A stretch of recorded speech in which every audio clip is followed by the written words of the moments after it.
Ma femme et sa meilleure amie m'ont accusé d'avoir une liaison, puis se sont mises en colère lorsqu'elles ont découvert que c'était faux. Ma femme, 29 ans, et moi 31 ans, avons eu un bébé en décembre dernier. L'accouchement a été traumatisant et ma femme a développé une dépression postpartum. Alors qu'elle devait initialement reprendre le travail après l'accouchement, elle a eu suffisamment de difficultés pour que nous décidions d'attendre que notre fille ait 1 an et de réévaluer la situation. Elle suit une thérapie hebdomadaire. Ma femme étant à la maison à plein temps, j'ai dû augmenter mes heures de travail. Nous en avons discuté avant de prendre cette décision et elle l'a su dès le départ. Il y a quelques semaines, mon patron m'a parlé d'un projet qui nécessiterait beaucoup d'heures supplémentaires en peu de temps. Ce serait une bonne chose, tant sur le plan financier que pour ma carrière. J'en ai parlé à ma femme qui m'a conseillé de dire oui à mon patron. Pendant les 4 semaines où je travaillerai sur ce projet, ma belle-mère et sa meilleure amie, Jessie 29 ans, viendraient aider à accomplir certaines des tâches que je fais habituellement. Jessie est une mère au foyer qui a un enfant de 4 ans et un autre de 2 ans. Elle a commencé à venir pendant la journée et à garder les enfants avec ma femme. 3 semaines après le début du projet, il est devenu évident que nous aurions besoin de quelques semaines supplémentaires pour le mener à bien. Je suis rentré chez moi ce soir-là et j'en ai parlé à ma femme.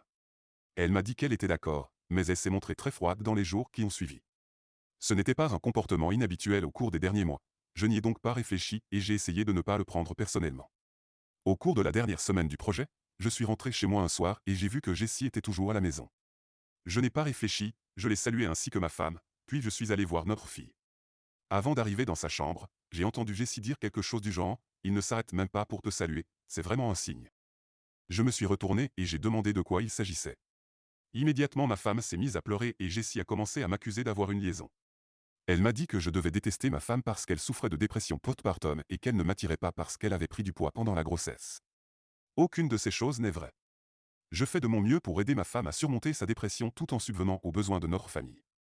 Et je pense qu'elle est très bien comme elle est maintenant, c'est juste qu'elle n'a pas voulu faire l'amour et que je ne l'ai pas poussée à le faire. Jessie a alors demandé à voir mon téléphone et je lui ai dit non. Elle m'a dit que c'était un signe que j'étais coupable. J'ai dit à ma femme que je la laisserais voir mon téléphone si elle le voulait.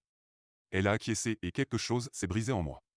Je suppose que c'est l'idée qu'elle croyait vraiment que j'avais une liaison qui m'a vraiment touché, et qu'elle ne me faisait pas confiance après tout ce que nous avions vécu. Elle a regardé dans le téléphone et il n'y avait aucune preuve, et Jessie a commencé à dire que j'avais effacé les preuves. Elle a commencé à crier et à réveiller notre fille, alors je lui ai dit de sortir de la maison. Finalement elle est partie et je suis allé calmer notre fille car ma femme était toujours sur le canapé en train de pleurer. Lorsque ma fille s'est rendormie, je me suis assis à côté de ma femme et j'ai essayé de lui parler de ce qui s'était passé.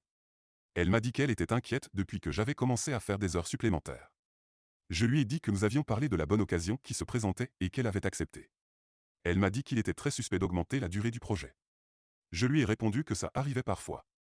Elle voulait plus de preuves, alors je lui ai montré des messages et des mails avec des horodatage du travail et des fiches de paie indiquant les heures supplémentaires. Elle m'a dit qu'elle me croyait et qu'elle était désolée d'avoir douté de moi, mais que Jessie lui avait dit que c'était des signes que je la trompais. Je lui ai demandé pourquoi elle croyait Jessie plus que moi et pourquoi elle ne m'avait pas fait part de ses inquiétudes. Elle n'avait pas de vraie réponse.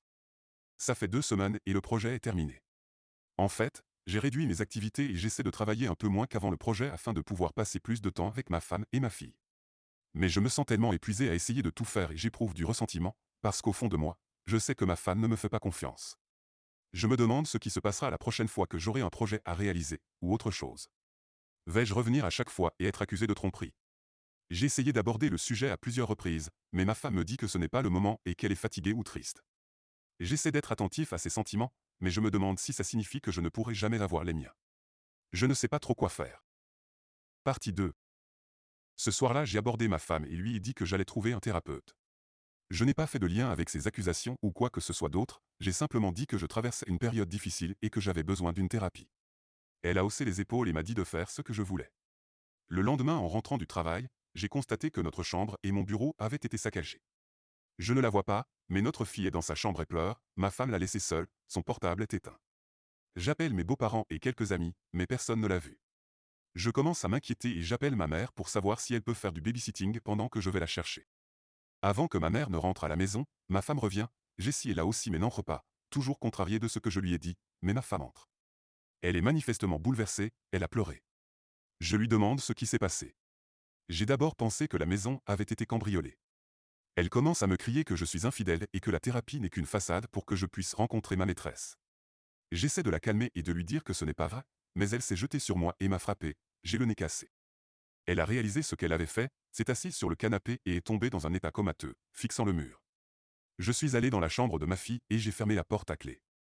J'ai appelé ma mère pour lui dire ce qui s'était passé et ma belle-mère pour lui demander de venir s'occuper de ma femme. J'ai préparé un sac pour ma fille et quand ma mère est arrivée, nous sommes partis. Ma femme n'a même pas levé les yeux. Nous avons déposé ma fille chez mon père, puis nous sommes allés aux urgences pour mon nez. Ma fille et moi restons chez mes parents pendant un certain temps et ma femme reste chez les siens. J'envisage de demander une ordonnance restrictive contre Jessie. Ma femme et moi nous séparons, je l'aime, mais je ne veux pas vivre avec quelqu'un qui me fait du mal et qui pourrait faire du mal à notre fille. Je ne demande pas encore le divorce, dans l'espoir que ma femme reçoive le traitement dont elle a besoin et que nous puissions arranger les choses. Mes beaux-parents m'ont dit qu'ils envisageaient un traitement hospitalier. Mais j'ai également tout documenté en cas d'une éventuelle bataille pour la garde des enfants. J'ai le cœur brisé car je sais qu'il ne s'agit pas de ma femme, mais d'une maladie de son esprit. Mais je dois assurer ma sécurité et celle de notre fille et lui donner l'espace nécessaire pour se rétablir. Et j'espère que c'est la bonne décision. Partie 3. Ma femme est décédée tôt lundi matin. Le dimanche soir, elle est venue chez mes parents et a exigé que je lui donne notre fille. Comme elle l'avait laissée seule pendant plusieurs heures la dernière fois qu'elle en avait été responsable et qu'elle s'était emportée contre moi, j'ai refusé. Je lui ai proposé d'entrer et de passer du temps avec elle en présence de mes parents et de moi-même, mais elle n'a pas voulu entrer et voulait emmener notre fille avec elle. Elle était bouleversée, mais a fini par partir. Quelques heures plus tard, elle a percuté un arbre avec la voiture de ses parents et est décédée. L'amie, Jessie, est venue nous voir, ma fille et moi, hier. Après quelques larmes, elle m'a dit qu'elle avait l'intention de prendre la parole à l'enterrement de ma femme. Elle en avait déjà discuté avec ma belle famille, mais me le faisait savoir par courtoisie. Je lui ai dit qu'elle ne prendrait pas la parole à l'enterrement. Nous nous sommes disputés et elle est partie après m'avoir dit que j'étais un connard et que je n'étais pas la seule personne à aimer ma femme. J'ai parlé à ma belle famille qui tient absolument à ce que Jessie prenne la parole. Elle et ma femme se connaissaient depuis qu'elle était enfant et mes beaux-parents sont proches d'elle. Nous sommes tous très sensibles en ce moment et je crains que le fait d'aller plus loin ne nuise à mes relations avec ma belle famille, ce que je ne veux pas. Pourtant, l'idée de voir Jessie à l'enterrement de ma femme me rend malade. Je ne pense pas pouvoir supporter de l'écouter, sachant qu'elle s'est réjouie de la détérioration de la santé mentale de ma femme et qu'elle est allée chercher ma femme, laissant ma fille seule à la maison. Cela dit, je ne me fais pas confiance pour prendre les meilleures décisions en ce moment. Mon esprit est obscurci par le chagrin, la culpabilité et la peur. Mes parents ne savent pas quoi faire et je n'ai pas l'énergie nécessaire pour contacter mes amis. Donc je viens ici pour demander des conseils.